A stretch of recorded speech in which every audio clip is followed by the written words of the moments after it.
la! Your dream vacation to Sri Lanka starts from ₹24,999 only with GT Holidays, South India's #1 travel brand. சென்னையின் number 1 mutton biryani ருசிக்க பாண்டி பஜார் பசும்பொன் ரெஸ்டாரண்ட்டுக்கு வாங்க. இனி பாண்டி பஜாரோட புதிய அடையாளம் பசும்பொன் தான். மதுர உணவை சென்னையிலேயே ரசிக்கலாம்.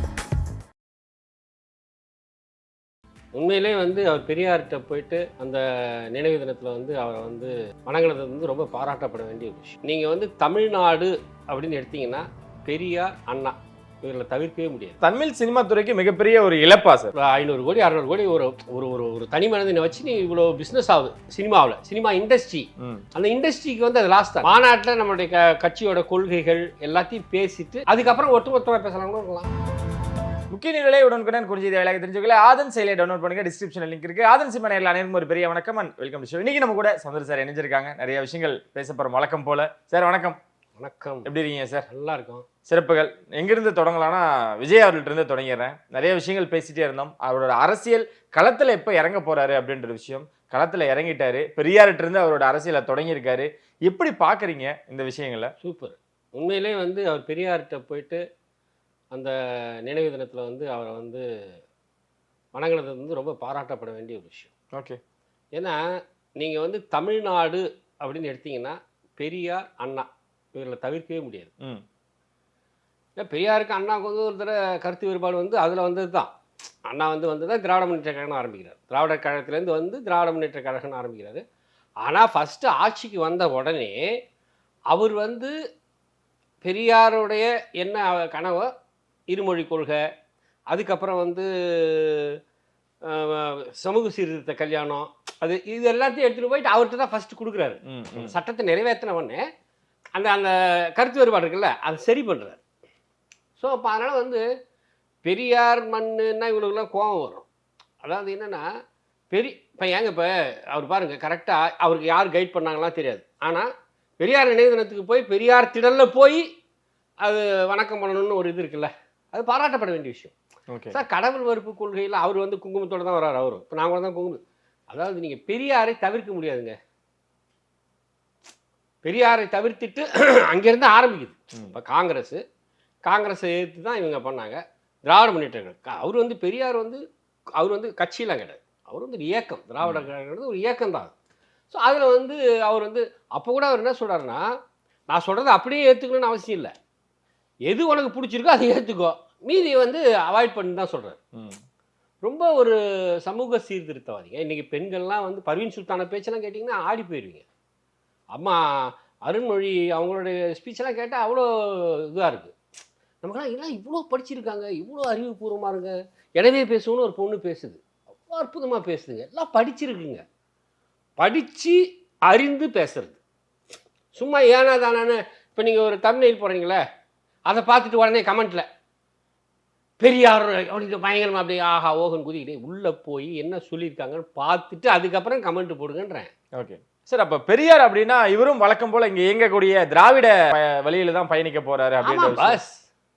அப்புறம் தமிழ் தேசியம் ஆரம்பிப்பாரு. தமிழ் தேசியத்தை ஆள் இருக்காங்களே. சரி, அது சீமான், மாமா சீமான் இருக்காரு. பெரியாரை கும்பிட்டதுனால திராவிடம்ன்றது நீங்கள் திராவிடத்தை நீங்கள் தவிர்க்க முடியாது இங்கே. அதனால எம்ஜிஆர் கட்சி ஆரம்பிச்சாலும் புரட்சி தலைவர் ஆரம்பிச்சாலும் அண்ணா திராவிட முன்னேற்ற கழகம் தான். அப்புறம் வெற்றி கழகம் தான். Okay okay. அம்மா முன்னேற்ற கழகம் தான். புரியுதா உங்களுக்கு? அப்போ கழகம் இவங்க திராவிடத்தை லைட்டாக ஏன்னா ஒருவேளை பிஜேபியில் சேருவாங்களோ பிற்காலத்துன்றதுனால கூட இருக்கலாம்.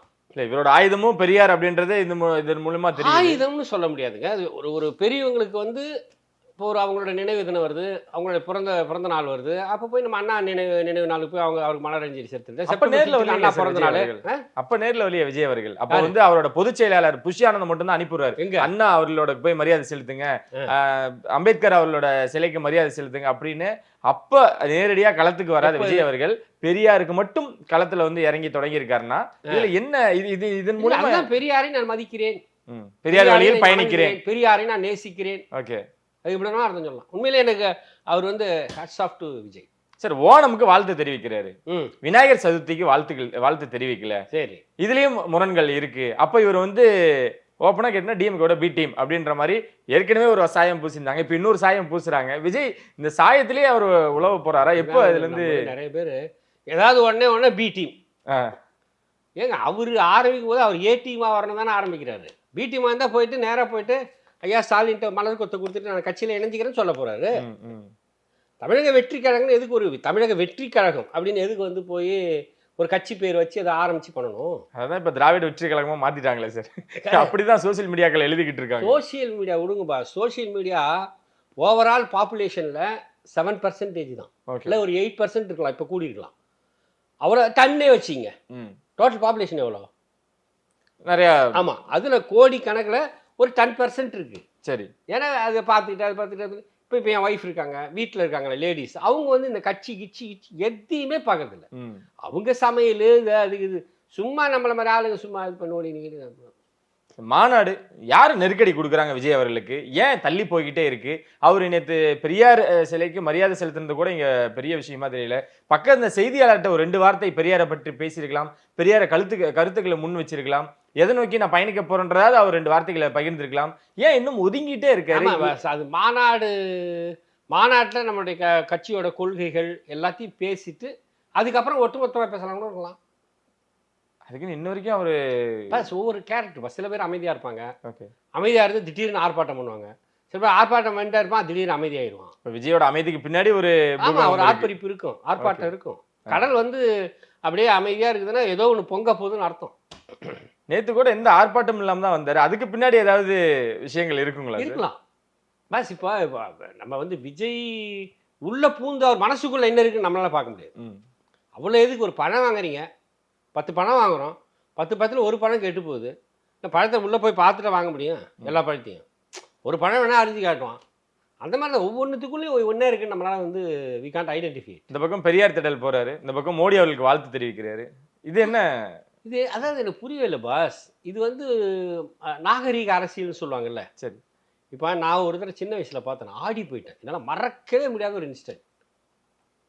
ஷேக் சின்ன மௌலானான்னு நாதஸ்வர வித்வான், பெரிய நாதஸ்வர வித்வான்.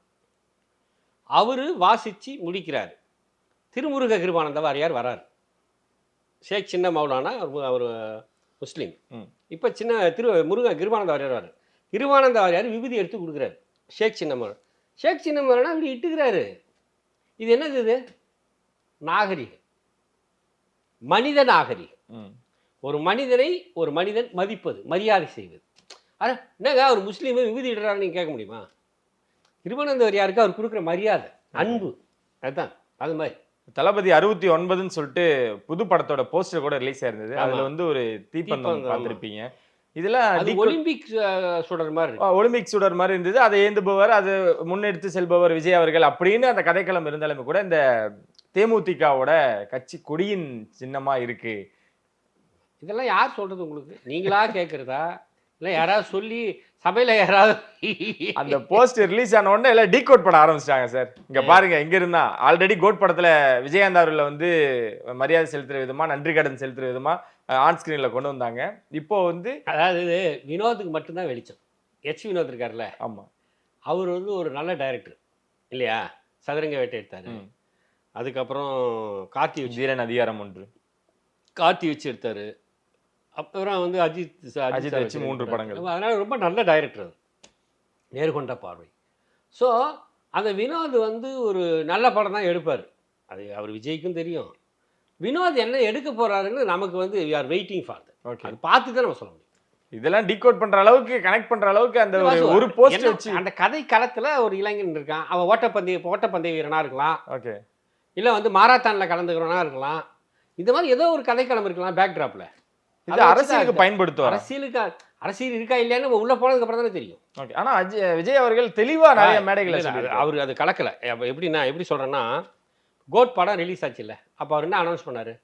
எந்த போஸ்டர்ஸ்லயும் எந்த தியேட்டர்களிலும் கட்சியின் கொடியோ கட்சியின் சின்னத்தையோ பயன்படுத்தாதீங்க. என்ன அர்த்தம் அதுக்கு? சினிமா வேறு, அரசியல் வேறு. ரொம்ப தெளிவா இருக்கு. அது ரொம்ப நல்ல விஷயமும் கூட.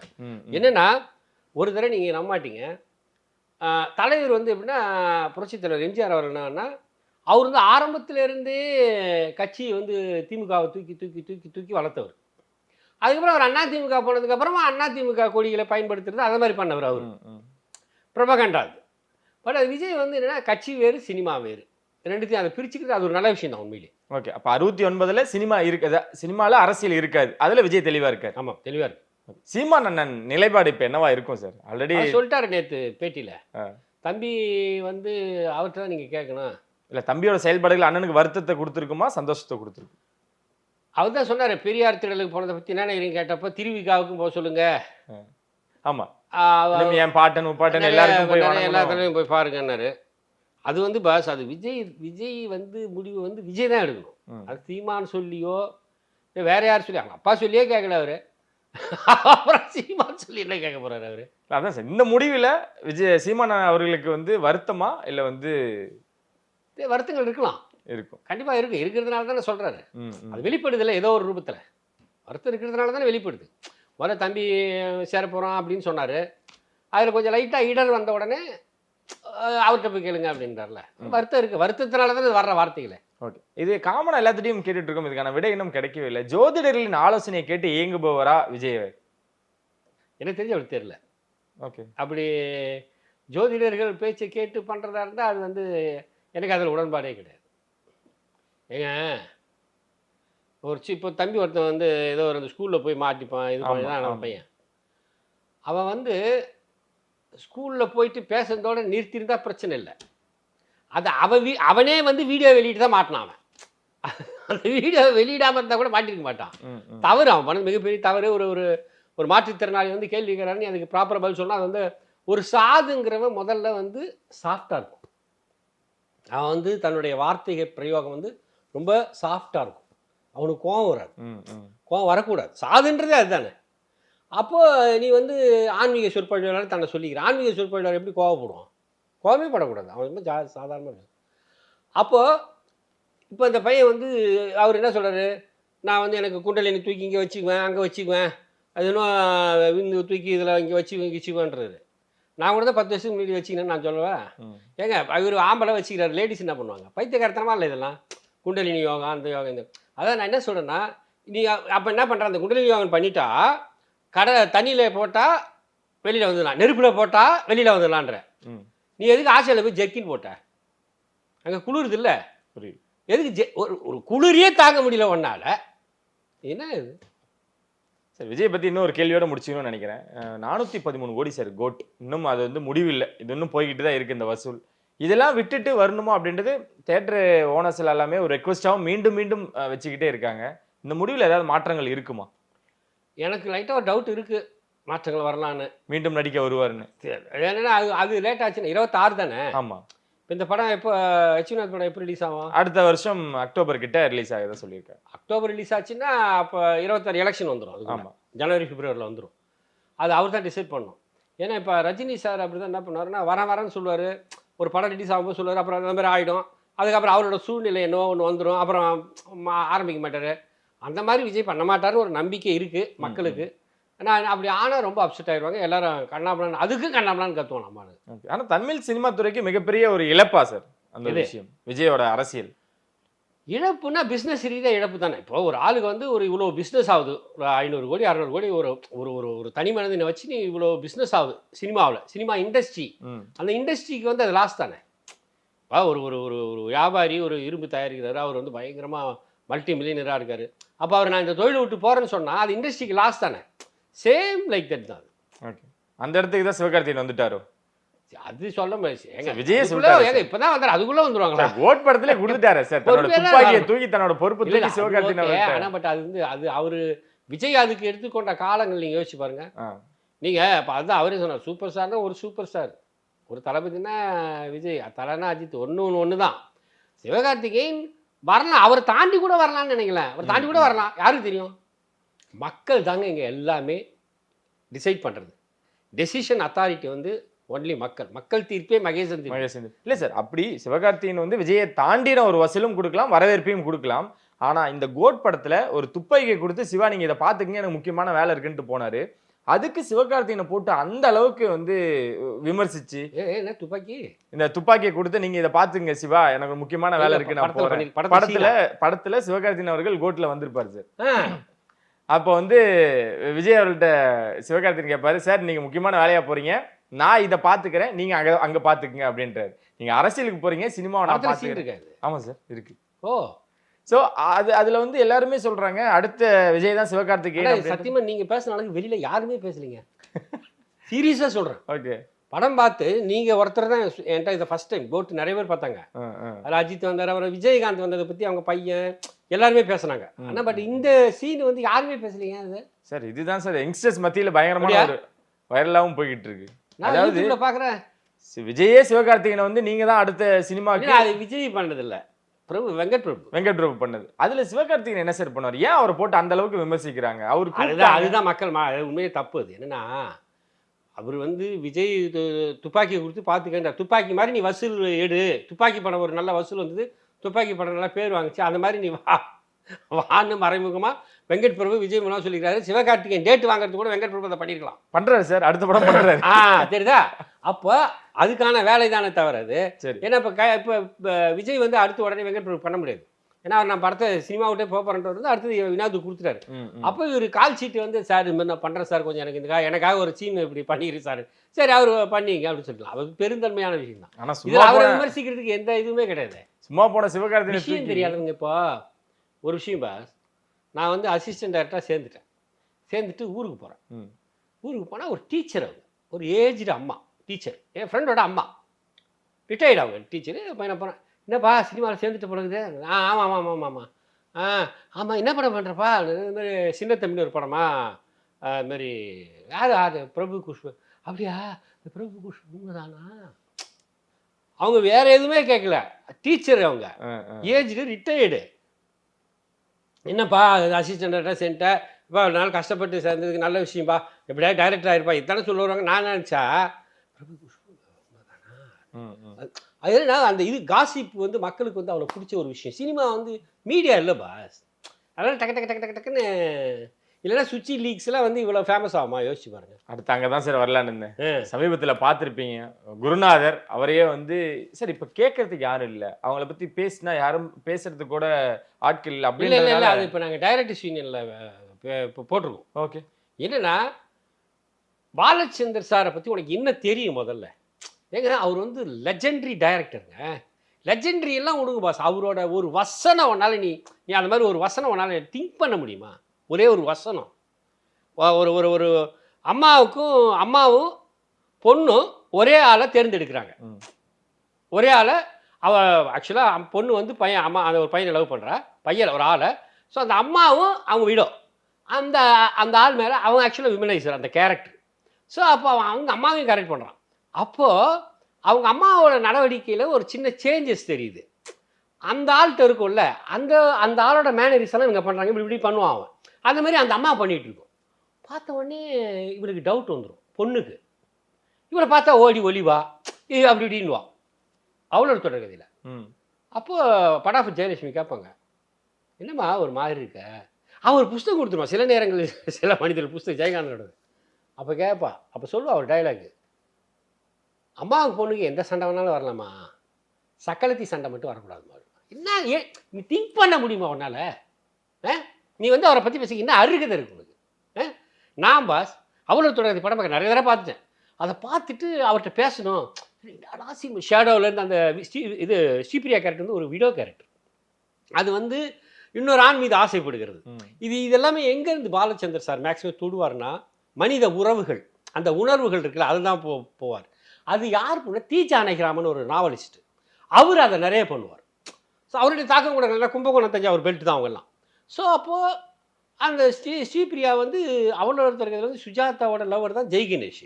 இப்போ அந்த ஜெய் கணேஷை வந்து விஜயகுமார் இப்போ வந்த உடனே லைட்டாக ஸ்ரீபிரியா ஒரு விடோ கேரக்டர், அவளுக்கு இவன் மேலே ஒரு சின்ன ஆசை வரும். அவள் இருட்டு நிழல் மாதிரி ஒரு அவள் ஷேடோ தானே, அவள் விடோன்னா வெளியில் வரக்கூடாது, அப்போ அந்த மாதிரி ஒரு அவள் விஜயகுமார் வீட்டுக்கு வந்த உடனே அந்த ஷேடோவிலேருந்து வெளிச்சத்துக்கு வருவாங்க. அவள் ஒரு ஷார்ட் வச்சுருப்பா சிம்பாலிக்கா. இதெல்லாம் சுஜித்ரா அது என்னங்க தெரியும், கருமாந்திரம் முடிச்சது, அது ஒளரி நிறுது.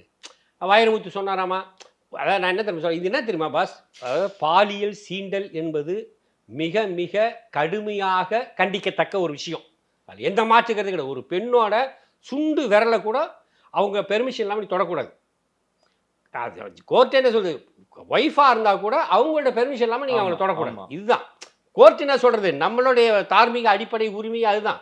ஒரு ஒய்ஃபு உடம்பு சரியில்லை இன்னும் வேணான்னா வேணாம் தான், நீ எப்படி ஃபோர்ஸ் பண்ணலாம், அது தப்பு கண்டிப்பாக வன்மை. ஆனால் இது என்ன தெரியுமா ஆயிடுது, சில நேரத்தில் சம்மந்தம் இல்லாமல் பழியை தூக்கி போகிறதுக்கு இது பயன்படும். புரியுதா உங்களுக்கு? இப்போ நான் ஒரு தப்பு பண்ணல பாஸ், நான் ஒரு பொண்ணுகிட்ட பேசுகிறேன், அது வந்து ஏதோ ஒன்று என்கிட்ட ஒரு ஆப்ளிகேஷன் வைக்குது, ஏதோ ஒரு கேட்குது, அப்போ இல்லைம்மா என்னால் முடியல அப்படின்னு சொல்கிறேன். அவர் என்ன பாலியல் சீண்டல் பண்ணாருன்னா என்ன பண்ணுவீங்க? அது நீங்கள் ப்ரூஃப் வேணும்ல, அந்த பாலியல் சீண்டலுக்கு என்ன ப்ரூஃபு, அது ப்ரூஃப் வச்சு நீங்கள் பண்ணீங்கன்னா தப்பு. பாலியல் சீண்டல் மறுபடியும் சொல்ல வன்மையாக கண்டிக்கப்பட வேண்டிய ஒரு விஷயம். கண்டிப்பாக. இப்போ இயக்குனர் சங்கத்தில் ஒரு புகார் அளிச்சிருக்கீங்க. ஆமாம், நாங்கள் வந்து எல்லாரும் இதுக்கு ஸ்ட்ரிக்டாக இதுக்கு ஏதாவது ஒன்று பண்ணணும், இது ஒரு முடிவு பண்ணணும். இந்த சுசித்ரா வந்து மன்னிப்பு கேட்கணும், இல்லை சுசித்ரா வந்து எப்படி இப்படி பேசலாம், ஒரு டைரக்ட் நான் இன்னைக்கு பாலச்சந்திர சாரை பற்றியவா, நாளைக்கு பாரதிராஜா பற்றி பேசுவா, எல்லாரும் பற்றி பேசியே இருக்கும். லூஸ் அது தப்பு இல்லை. அது மென்டல்னு எல்லாம் அது வந்து ஆக்சுவலாக ஹாஸ்பிட்டலில் வந்து மென்டல் ஹாஸ்பிட்டலுக்கு அனுப்ப வேண்டிய ஒரு ஆள் அது. அதாவது கடுப்பா இருப்பா, நீ பாலச்சந்திர சார் பற்றி பேச உங்களுக்கு என்ன தகுதி இருக்குது, யோக்கியதை இருக்குது, அருகதை இருக்குது? அவர் சாகிற வரைக்கும் வந்து காமவெறி இப்படி தவிர சொல்கிறாக்கா அவ? என்ன ஒரு முட்டாள்தனம்! எதாவது என்ன அதை கேட்கறதுக்கு ஆள் இல்லை சார். நம்ம செல்வமணி சார் தான் பார்க்க போகிறேன். நான் பார்த்து இதுக்கு ஒரு ஸ்ட்ரிக்ட் அந்த விக்ரமன் பார்த்து பேசி இதுக்காக ஒரு முடிவு எடுக்கணும்னு சொல்ல போகிறேன். சிறப்பு சார், ரொம்ப நன்றி சார். வழக்கம் போல நிறைய விஷயங்களுக்கு அதிரடியான பதில்கள். இன்னொன்று சந்திக்கும் வரை உங்களிடமிருந்து விடைபெறுவது நான் உங்கள் முரளி. நன்றி, வணக்கம்.